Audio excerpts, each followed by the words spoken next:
Hi friends, it's Mari Clark here for Honeybee Stamps.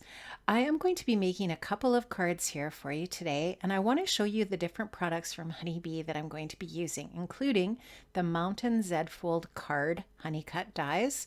I'm also going to be using a couple of the dies from the Large Clouds honeycuts.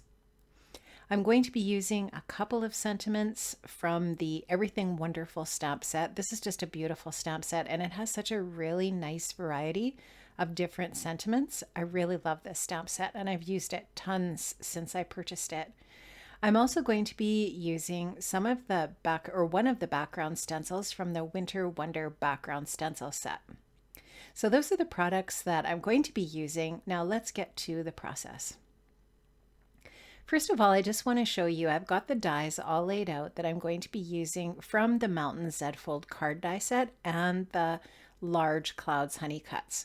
These are the cardstocks I'm going to be using, some 80 Neenah Solar White 80-pound cardstock, a little bit of green, a little bit of gray, and some kind of turquoise colored cardstock as well. I've cut out all of my pieces of cardstock now, and I'm going to use a little bit of Distress ink to just add a little bit of detail to the different pieces.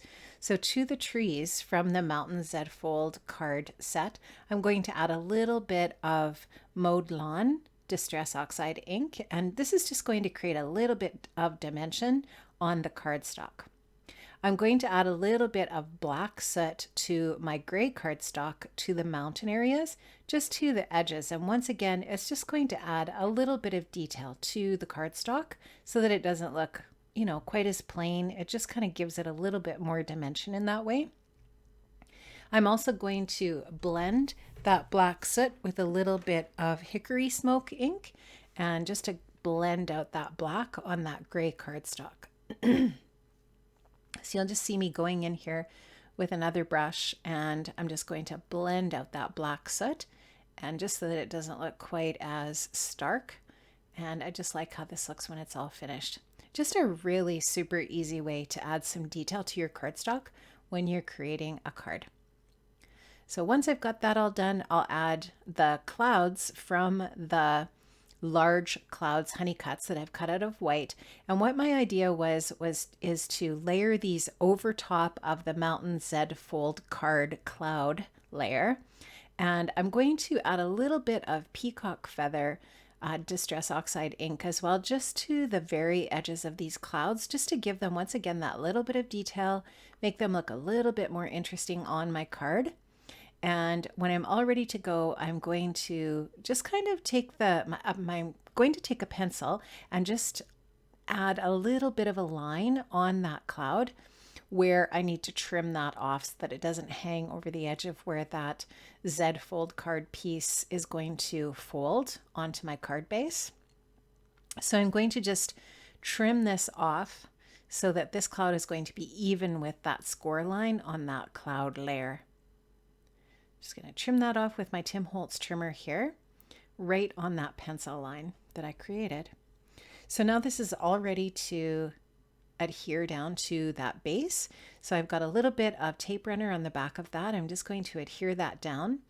And then I'm going to layer with some foam adhesive the other two layers of clouds. So these are the other two clouds that I cut out with the Large Clouds honeycuts. I'm just putting that mountain layer on there just to see how high up those mountains come onto the clouds, and just to make sure that the dimension of the foam adhesive is going to work over top of those mountains, or underneath them, I should say, behind them. So now I've got some foam adhesive on those last two layers of clouds. I'm just going to put those onto my white cloud area. And the cool thing is that these cloud dies from the Large Clouds honeycuts match the size exactly of those clouds on the Mountain Z Fold card piece, and I think that's genius. So it all really matches up nicely. Now I'm just going to take the paper there and fold it on the score line, and I'm going to do that with all three parts of the Z Fold dies with my cardstock. So I'm going to go ahead and fold over on the score line, the gray piece. I'm going to go ahead and fold over on the green piece. And then what I'm going to do is just using a little bit of double-sided adhesive, glue those folded pieces onto each other. So this one is going to be glued onto that turquoise paper. The gray is going to be glued onto the cloud paper, and the trees will be glued onto the mountain paper. So that's what creates the Z fold card. Now I'm taking a little bit of peacock feathers ink, and I'm going to just add a little bit of that to my sky area. And now you'll just see I'm going to take some of this Nouveau Glitter Accents glue, or it's like a glitter glue, and I'm just going to add that to the little area on the peaks of my mountains. And there's actually a little, kind of like a little score line on the mountains that the die creates, so that you can see exactly where the suggestion of the impression of the caps of the mountains would be. So I'm going to add this glitter just to my mountain caps to make them look like they've got some frosty, glittery snow on the tops of them. So you'll just see me applying this onto those different areas. Then I'm going to set this card aside and let that glitter glue dry. It takes probably about 15 minutes or so, maybe half an hour for this to dry. And then when I'm done letting that dry, I'm actually going to stamp a sentiment onto this card, and then this card will be finished. So you'll just see me adding just a little bit more to that third peak, and that will be all done. And I'm going to be ready to start my second card. Now I wanted to show you two ways that you could use this Mountain Z Fold card die. And I'm going to be showing you that with this second card. So what I did was I die cut the mountains out of that same gray cardstock again that I used for my first card. I die cut the trees, same cardstock, same green cardstock that I used for my first card. And what I'm going to do here is I'm just cutting off that score and fold piece. So I'm not actually going to be creating the Z fold with this one. It's just going to be a flat card.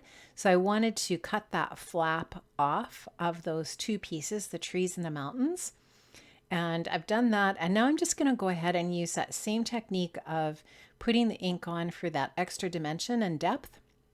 So this time I'm using some darker green. I think this one is called, I believe it's called Forest Moss or something like that. I think you can probably see that on the ink on the lid. I'm going to use a bunch of different inks on my blue paper to create a night sky. So I'm going to start off here with Tumbled Glass. Then I'm going to use Broken China, Chipped Sapphire, and Black Soot.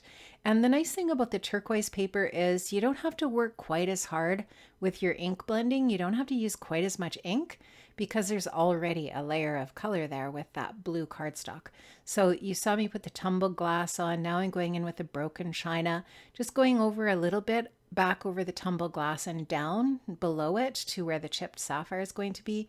So now I'm going to blend on some Chipped Sapphire below the Broken China. And these are all oxide inks, and so they blend very nicely on this cardstock here. And you'll see me just go up onto the Broken China and all the way up onto that Tumbled Glass. And I'll go back after and do more blending on that area as well here in a minute. I'm going to now go on, after I'm done with this Chipped Sapphire, I'll finish off with Black Soot, so that it really creates the impression of a nice night sky. So grab my largest brush here, and I'm just going to grab a piece of white cardstock to put in that top area there, just so that I don't get my fingerprints in that ink. It does take a little bit longer for the Distress Oxide ink to dry, to set up.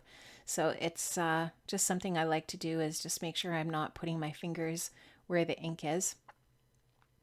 And you can see how this is just really nice and dark, and we're going to get that really nice dark sky coming here by finishing off with this Black Soot. I'm just going to flip this around here pretty quick so that I can finish off that top area there. Just holding the bottom now and finishing up that top. So I'm going to just blend up nicely into that Chipped Sapphire, into the Broken China, and I just want to leave a tiny little bit of that bright blue at the very top.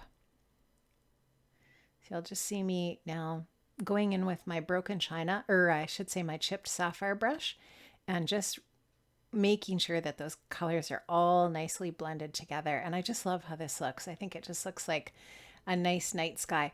Now there's two ways that I thought about finishing this. I thought about finishing it with this Nuvo Glimmer Paste, and this one's called Moonstone. So I thought about running the Moonstone onto my paper, and that's just kind of like shiny. It looks more like stars. And then I also tried my texture paste, and I was trying to decide kind of which one I wanted, and I decided to use the texture paste. The texture paste looks a little bit more like snow. It dries matte.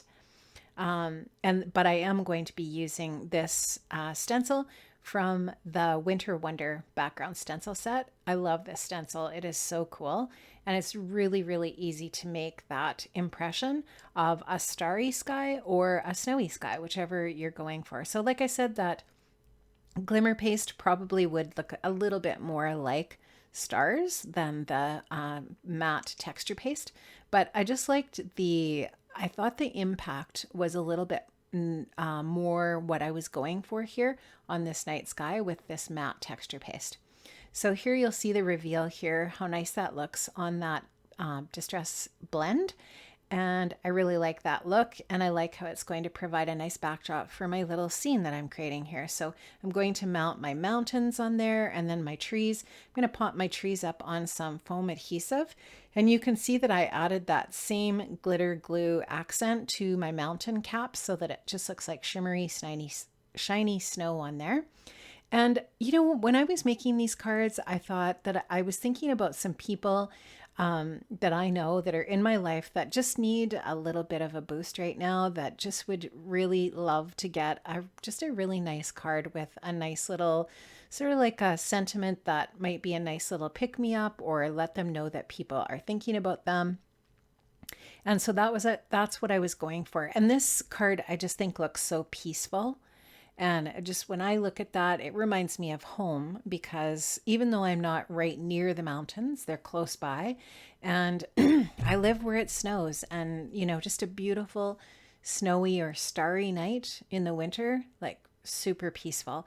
And so I just liked this little scene. And so I finished it off with a praying for you sentiment. And the other card I finished off with a with gratitude sentiment. And I really love how these turned out. I think it's fun to try to use the dies in a different way, to see if you can figure out other ways you can use them. And so the Z fold card, totally cool. And that's obviously made the way that it was meant to be made. And I'm just showing you here all the layers and how you could put little notes and even a gift card on the inside of this one. I thought that'd be a really cool idea. You can see how a gift card fits just perfectly in behind that mountain layer. And then to use the Z fold dies in a different way, the Mountain Z fold card could also be created flat rather than in an actual Z fold. I'm just showing you, I added a few little gems on there as well. And I love how these cards turned out. Please make sure you check the links in the description box below to the products that I've used today from the Honeybee shop. I hope you enjoyed seeing my projects today. I had so much fun creating them for you. Have an amazing day and stay safe, my friends. Thinking of all of you, and stay well. I'll see you again another time here on Honeybee Stamps. Bye-bye.